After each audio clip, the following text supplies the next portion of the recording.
Hi friends, welcome to creative up. ഇന്നെന്താ ഞാൻ ഇറച്ചിപ്പോളൻ്റെ recipe ആയിട്ടാണ് കേട്ടോ വന്നിട്ടുള്ളത്. അടിപൊളി ടേസ്റ്റാണ് കേട്ടോ ഇതിന്. ഇത് ബീഫായിട്ടാണ് ഞാൻ ചെയ്തിട്ടുള്ളത്. നോമ്പ് തുറക്കുന്ന ടൈമിലൊക്കെ ഉണ്ടാക്കാൻ പറ്റിയ ഒരു സ്നാക്സും കൂടെയാണ്. എണ്ണയിലൊന്നും മുക്കി പൊരിക്കാത്ത പലഹാരമായതുകൊണ്ട് വയറിന് അത്ര കേടുണ്ടാവില്ലല്ലോ. അപ്പോൾ ഇത് ഞാൻ എങ്ങനെ ഉണ്ടാക്കിയിട്ടുള്ളത് എന്ന് പറഞ്ഞു തരാം. അതിനുവേണ്ടി ഞാനിതാ ഇത്രയും ബീഫ് എടുത്തിട്ടുണ്ട്. ഈ ബീഫ് ഞാൻ മഞ്ഞപ്പൊടിയും ഉപ്പും കുരുമുളക് പൊടിയും മാത്രം ഇട്ട് വേവിച്ചെടുത്ത ബീഫാണ്. ഇനി ചിക്കനിലാണ് ചെയ്യണതെന്നുണ്ടെങ്കിൽ ചിക്കനും ഇതേപോലെ ചെയ്തെടുത്താൽ മതി കേട്ടോ. എല്ലൊന്നും ഇല്ലാത്ത കഷ്ണം നോക്കി എടുത്തോളി. എന്നിട്ട് നമുക്ക് അത് മിക്സിൻ്റെ ജാറിലിട്ടിട്ട് ഒന്ന് കണ്ട് അടിച്ചെടുത്ത് കൊണ്ടുവരാം. ഇപ്പോൾ ഞാൻ അടിച്ച് കൊടുത്തിട്ടുണ്ട് കേട്ടോ. ഇതേപോലെയാണ് ഇട്ടാവേണ്ടത്. വല്ലാതെ മിക്സിയിൽ ജാറിലിട്ടിട്ട് കുറേ നേരം ഇട്ട് അടിക്കേണ്ട ആവശ്യമില്ല കേട്ടോ. ജസ്റ്റ് ഒന്നുകൊണ്ട് കറക്കിയെടുത്താൽ മതി. അപ്പം തന്നെ ഇതേപോലെ നല്ല വിട്ടിട്ട് തന്നെ വരും. അതെല്ലാം നിങ്ങൾ കൂടുതലിട്ട് കറക്കുകയാണെങ്കിൽ ഇതേപോലെ കിട്ടൂല കേട്ടോ, ഒന്നാകെ കട്ട പിടിക്കും. അപ്പോൾ ജസ്റ്റ് ഒന്ന് കറക്കി എടുത്തിട്ട് തന്നെ എടുത്തോളി. അടുത്തതായി ഇതാ ആ ജാറിൽ തന്നെ കേട്ടോ 3 കോഴിമുട്ട പൊട്ടിച്ച് പാർന്നു കൊടുക്കുന്നുണ്ട്.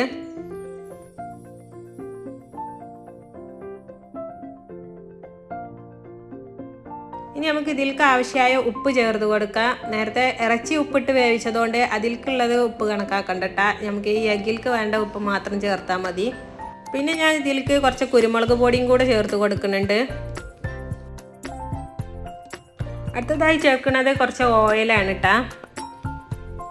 ഇനി ഇതൊന്ന് അടിച്ചെടുത്ത് വരാം. ഇപ്പോൾ ഞാൻ അടിച്ച് കൊടുത്തിട്ടുണ്ട്.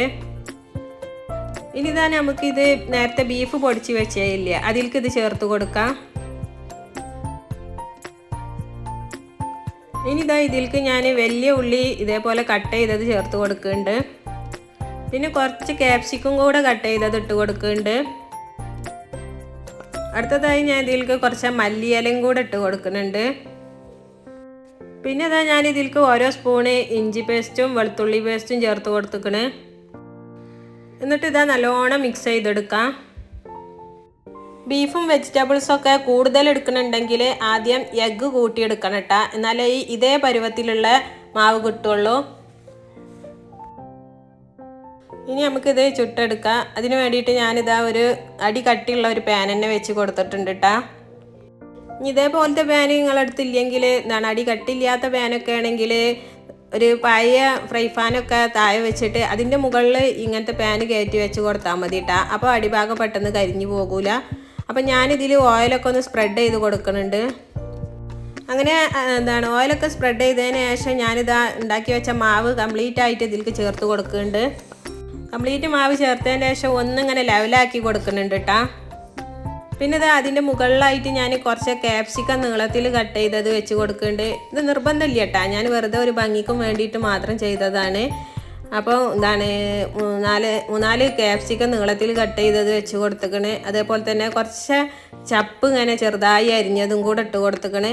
പിന്നെ അതിൻ്റെ മുകളിലായിട്ട് ഞാനിതാ കുറച്ച് ഉണക്കമുളക് ചതച്ചതും കൂടെ ഇട്ട് കൊടുത്തിക്കണ്. ഇതൊന്നും നിർബന്ധമുള്ള കാര്യമല്ല കേട്ടോ, അത് ഞാൻ വെറുതെ ഒരു ഭംഗിക്കും വേണ്ടി ചെയ്തതാണ്.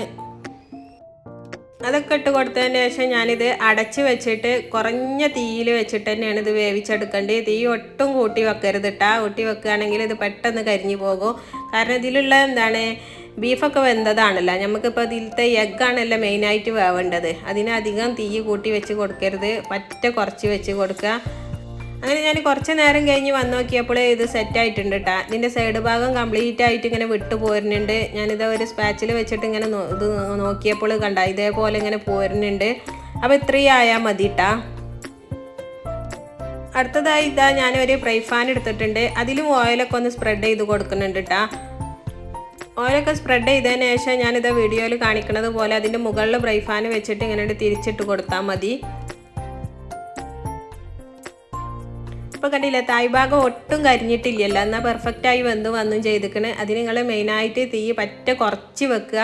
അതല്ല ഇത്ര കട്ടില്ലാത്ത പാനാണ് നിങ്ങൾ യൂസ് ചെയ്യണമെന്നുണ്ടെങ്കിൽ അതിൻ്റെ തായ്ഭാഗത്ത് ഒരു പഴയ ഫ്രൈ പാൻ വെച്ച് കൊടുക്കുക.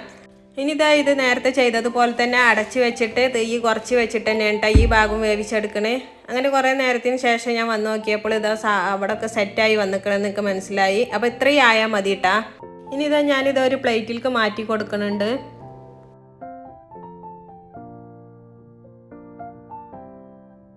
ഇപ്പം കണ്ടില്ലേ നമ്മളെ ബീഫ് വാള നല്ല പെർഫെക്റ്റ് ആയിട്ട് തന്നെയാണ് വന്നിട്ടുള്ളത്. ഈ ഭാഗവും ഒട്ടും കരിഞ്ഞിട്ടില്ല കേട്ടാ. താഴ്ഭാഗവും നിങ്ങൾ കണ്ടില്ല, ഒട്ടും കരിഞ്ഞിട്ടില്ലല്ലോ. അപ്പോൾ ഇതേപോലെ ബീഫ് വാള ഉണ്ടാക്കാത്തവരുണ്ടെങ്കിൽ ഒന്ന് ഉണ്ടാക്കി നോക്കിക്കോളി, നല്ല ടേസ്റ്റാണ് കേട്ടോ. അതേപോലെ നമ്മൾ നോമ്പ് തുറക്കുന്ന ടൈമിലൊക്കെ ഇതൊരു പീസ് കഴിക്കുകയാണെങ്കിൽ നമ്മളെ വയറ് പെട്ടെന്ന് ഫുള്ളായിക്കോളും. വയറിനൊട്ടും കേടും ഉണ്ടാവില്ലല്ലോ, എണ്ണൊന്നും ഇല്ലാത്തതുകൊണ്ട്. അപ്പോൾ ഇതേപോലെ ബീഫ് ബോൾ ഉണ്ടാക്കാത്തവരുണ്ടെങ്കിൽ എളുപ്പം പോയി ഒന്ന് ഉണ്ടാക്കി നോക്കിക്കോളി, നല്ല ടേസ്റ്റാണ്, ഒരിക്കലും മിസ് ചെയ്യണ്ട. അപ്പോൾ ഇത്ര ഉള്ളൂ ഇന്നത്തെ വീഡിയോ. അടുത്ത പുതിയ വീഡിയോയുമായി വീണ്ടും കാണാം.